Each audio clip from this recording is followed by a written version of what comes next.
मछली शहर नगर के सुशीला पैलेस में मोदी सरकार के 11 वर्ष पूरे होने पर भारतीय जनता पार्टी द्वारा एक कार्यक्रम का आयोजन किया गया। कार्यक्रम में प्रेस वार्ता के साथ साथ प्रदर्शनी व कार्यकर्ताओं को भी संबोधन किया गया। इस कार्यक्रम के मुख्य वक्ता पूर्व मंत्री नीलकंठ तिवारी ने कहा कि आने वाले 100 वर्ष जब भारत की आज़ादी को पूर्व होगा तो भारत एक विकसित राष्ट्र होगा। इस दौरान उन्होंने कार्यकर्ताओं को संबोधित किया और मोदी सरकार के 11 वर्ष पूर्ण होने के कार्यकाल को चित्रों द्वारा दर्शाया गया था। उस प्रदर्शनी का भी अवलोकन किया व प्रदर्शनी का उद्घाटन भी फीता काट के किया। कार्यक्रम में राज्यसभा सांसद सीमा द्विवेदी भी मौजूद रही। उन्होंने भी सरकार की उपलब्धियों को गिनाते हुए कहा कि सरकार महिला के संरक्षण व आज के समय में महिला पूर्ण रूप से सुरक्षित हैं। क्षेत्र में भय कहीं नहीं व्याप्त है, अपराधी अपराध करने से डर रहे हैं। इस दौरान उन्होंने कार्यकर्ताओं को भी संबोधन किया और उन्होंने कहा कि निश्चित ही मोदी सरकार में राष्ट्र विकास के पथ पर अग्रसर है।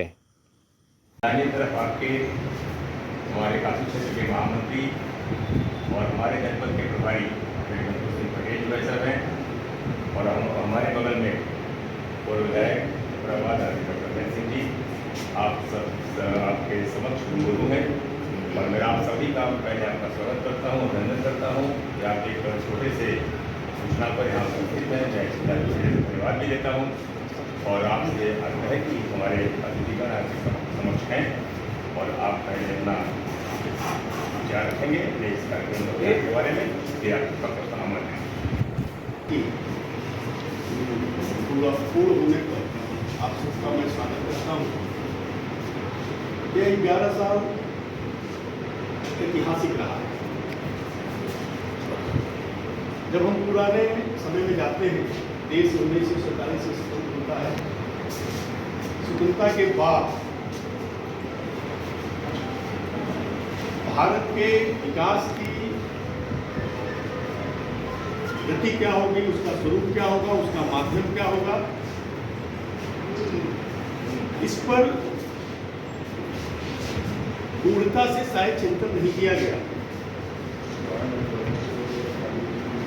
हमारे जो मौलिक मानबिंदु थे, वैल्यूज थे, उनको किनारे करके राजतंत्र की संचालन की प्रक्रिया पर विचार किया गया। शायद यही कारण था कि 1952 के प्रथम लोकसभा के मैनिफेस्टो में कांग्रेस की सरकार ने दिया था एक नारा कि गरीबी हटाएंगे, लेकिन किसी की गरीबी नहीं। शायद यही कारण था कि देश के बंटवारा होने के बाद भी देश का ही एक पार्ट कश्मीर 370 की एक बंधन में बात करके और बार बार हमको कहना पड़ता था कि जम्मू कश्मीर हमारा अविभाज्य अंग है। शायद यही कारण था कि 1950 में नेहरू लियाकत जो समझौता हुआ उसमें कहा गया कि जहां पर दोनों देशों में जो अल्पसंख्यक रहेंगे उन अल्पसंख्यकों को सुरक्षा दिया जाएगा। आधी आबादी वर्ग विशेष में एक वस्तु के रूप में मान्यता मिली और उनका जो उत्पीड़न हुआ तो किसी से कहने की जरूरत नहीं है। सबूत जरूरतें भी बढ़ी, गरीब होता गया। इसी दौर में मधुसूदन गुप्त ने अपनी कविता भी लिखी थी कि किसान मेहनत करता है, जहाँ पर हमारी जमीन उपजाऊ कही जाती थी, उपजाऊ पर कहाँ गया, किसी ने इस पर नहीं सोचा। विदेशी अनाज पर हम आश्रित हो गए। कोर्ट का एक नाव का इंतजार करते थे, कुल नाम गेंदों में क्या से दूसरे देश से आए। हर क्षेत्र में पिछड़ते गए, समस्याएं जड़ता लेकर के खड़ी हो गई। और ऐसे में राष्ट्र के शीर्ष पर बैठने वाले व्यक्ति ने सार्वजनिक उद्बोधन में सदन में कहा कि जब हम 1 रुपया भेजते हैं तो 85 पैसा जनता तक नहीं पहुंचता है, बीच के दलाल खा जाते हैं, 15 पैसा। एक परिस्थितियां उत्पन्न हो जब 2014 के पहले की परिस्थिति को हम सोचते हैं, आप सब लोग 2014 के पहले की जो परिस्थिति थी, नेतृत्व पर से विश्वास समाप्त सा हो चुका है। जो कुछ होता था भगवान भरोसे, अब तो भगवान ही कुछ करेगा। कोई आतंकवादी आकर के कहीं बम विस्फोट कर दे, कोई मार दे, कुछ भी करे, हम चले जाते थे डोजियर लेकर के विदेशों में जाकर के घूमते थे।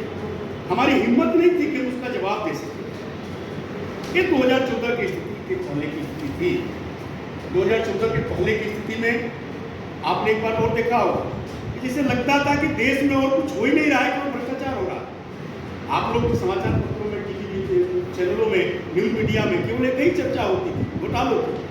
राज सत्ता पर बैठे हुए लोगों द्वारा किए जा रहे घोटालों की, 2G 3G, लाख करोड़, 2 लाख करोड़, 4 लाख करोड़, ऐसे करके घोटालों की चर्चा होती है। ऐसे में 2014 में आदरणीय नरेंद्र भाई मोदी जी की सरकार बनी। आज 11 साल पूरे हो रहे हैं। 11 साल पूरे होने के बाद हम कह सकते हैं कि मोदी सरकार की हर योजना के केंद्र में जन कल्याण और आम नागरिकों के जीवन को आसान करने के साथ साथ देश को वैश्विक स्तर पर नए आयाम देने की भावना होती है। बीते 11 वर्षों में प्रधानमंत्री मोदी जी के नेतृत्व में मोदी सरकार ने सीमा सुरक्षित की, अर्थव्यवस्था मजबूत की और टेक्नोलॉजी को जन जन तक पहुंचाया। भारत ने ऑपरेशन सिंदूर के जरिए लेटेस्ट पाकिस्तान के आतंकी ठिकानों और एयरबेस को ध्वस्त कर दिखा दिया कि अब मोदी का यह नया भारत शांति की बातें डोजियर नहीं देता, बल्कि घर में घुसकर आचरण का समझाया। प्रधानमंत्री मोदी जी ने पाकिस्तान को स्पष्ट और सख्त संदेश भी दिया है कि आतंक, पानी और व्यापार एक साथ नहीं चल सकते, खून और पानी एक साथ नहीं बह सकते।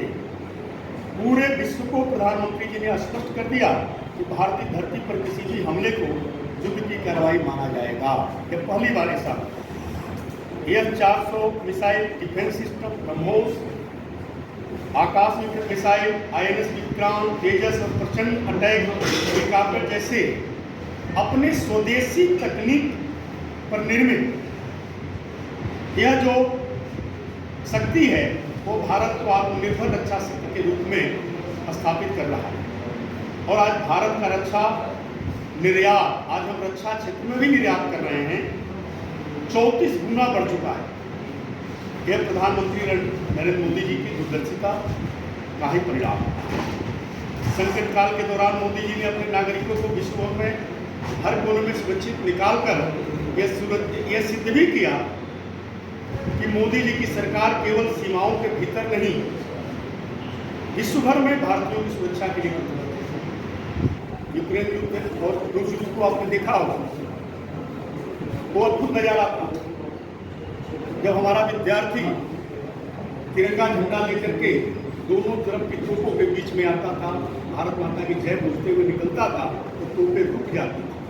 और मीडिया ने, आप ही के यहाँ से आया, विदेशी मीडिया ने छापा कि हमारे भारतीय विद्यार्थियों के साथ भारत का तिरंगा झंडा लेकर के पाकिस्तान के भी कुछ विद्यार्थी अपनी जान बचा करके निकलने में सफल हुए। यह भारत का प्रतिष्ठा और भारत का सम्मान है।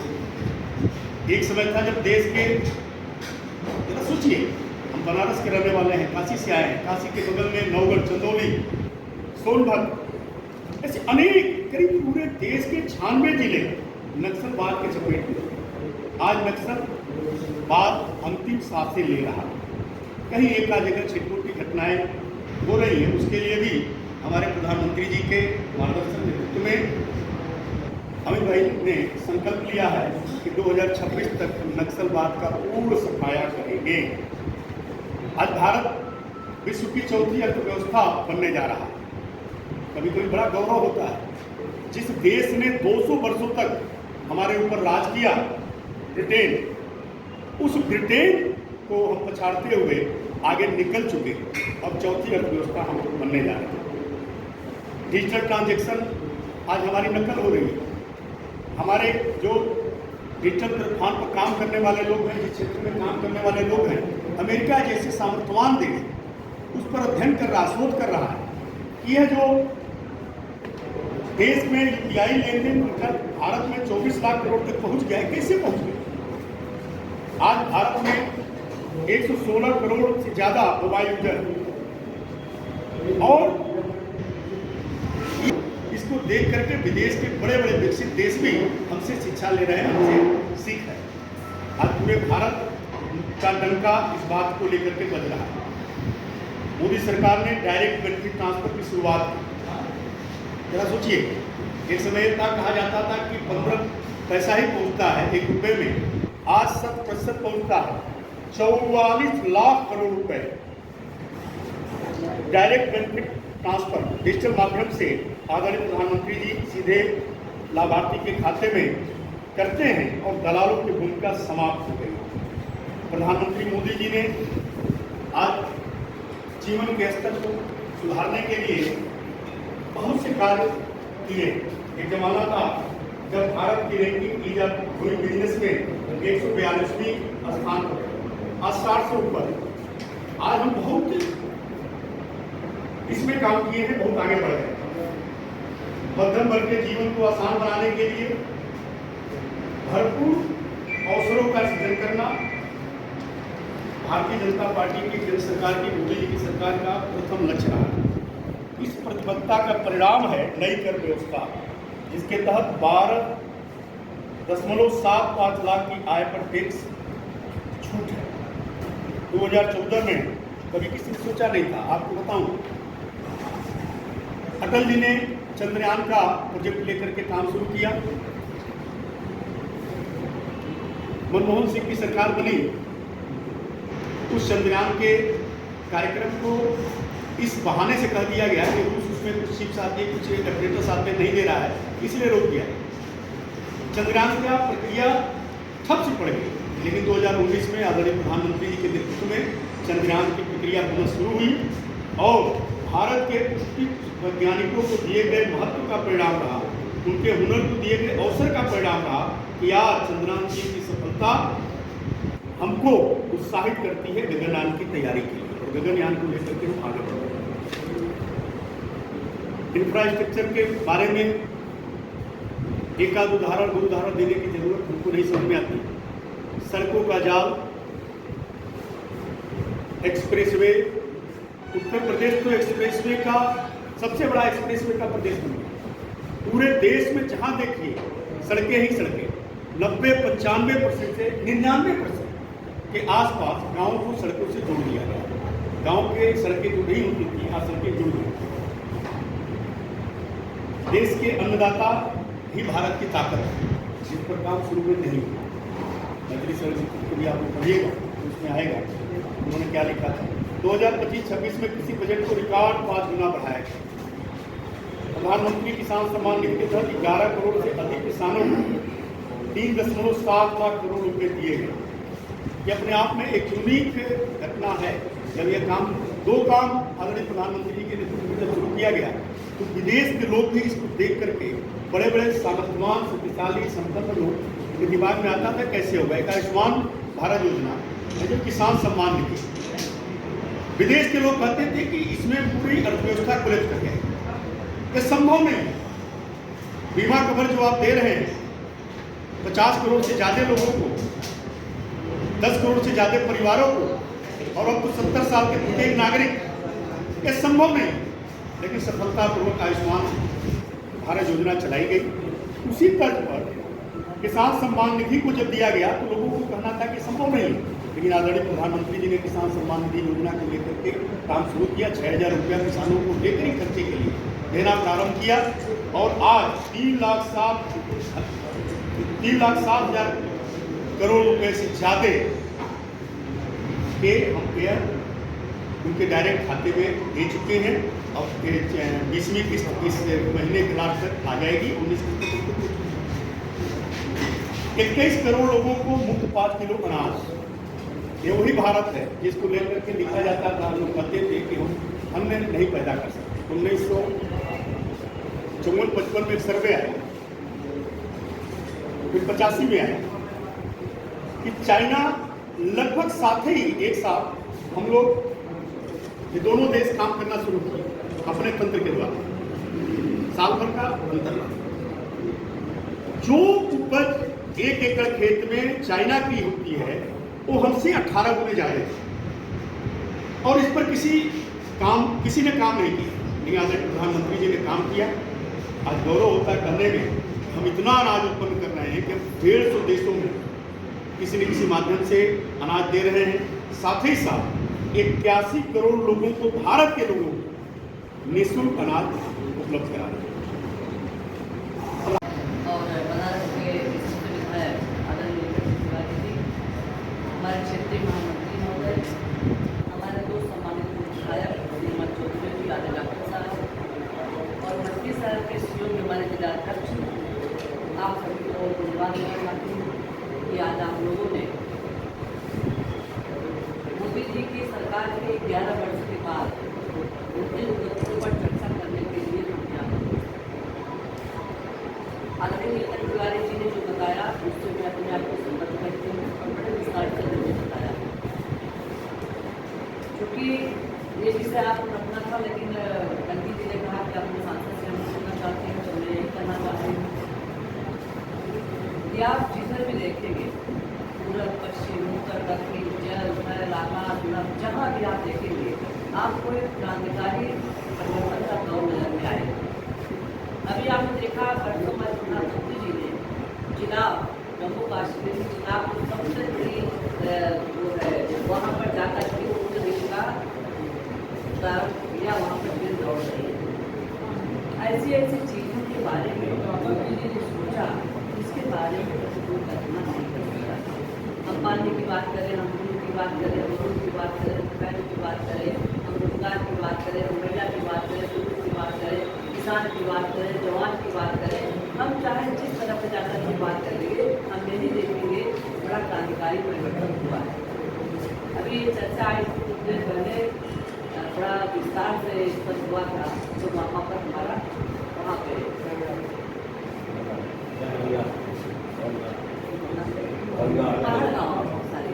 पहलगांव का जो अटैक हुआ था, जिस तरह से हमारे नियंत्रित दर्शन पटल गांवों को मारा गया था, उसको लेकर के पूरे हिंदुस्तान में बिल्कुल एक ज्वाला से बड़ी थी, और हर देशवासी ने बड़ी मजबूती के साथ देश के साथ खड़ा था।